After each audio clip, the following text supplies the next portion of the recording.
Thank you, Susan. I am Judy Nagel and will conclude my second year as your board chair next month. I really want to focus on the key highlights from our past year.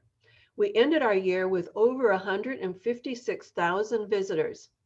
Not bad for being closed for the final 2 months of the fiscal year.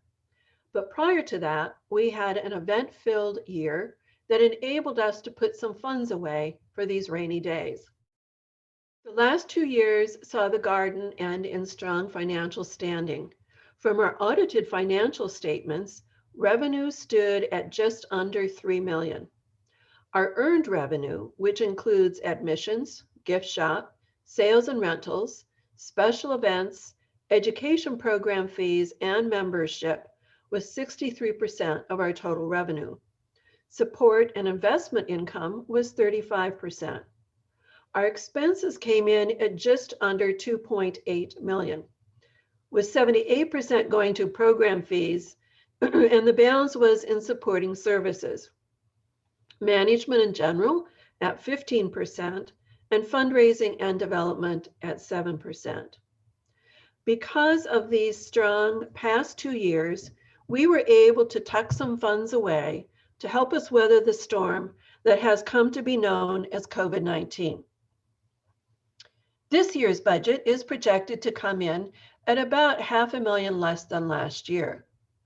As we have completed nearly 6 months of this fiscal year, we are so grateful to all of you for renewing your memberships, averaging a 62% renewal versus a normal 70%, but also giving an additional gift with your membership.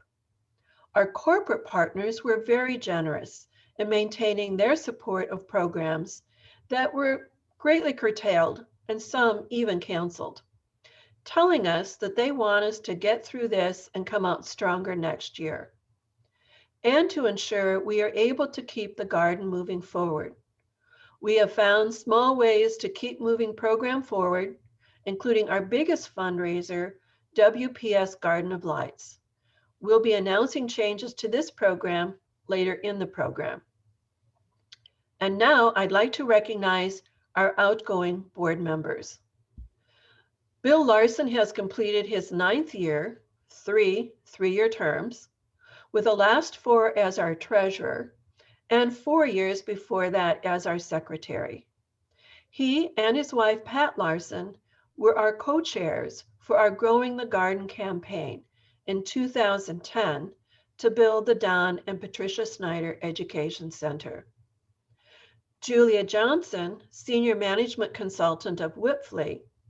Julia has served 8 years, with the past 4 as chair of our governance committee. Julia also oversaw our compensation program, helped revise several times our employee handbook, and ultimately helped recruit a more diverse and multi-talented board. Now, please join us as we introduce new board nominees and ask you to elect these new and returning members to the Gardens board. To make these introductions, I welcome Sherry Galecki, chair of our governance committee.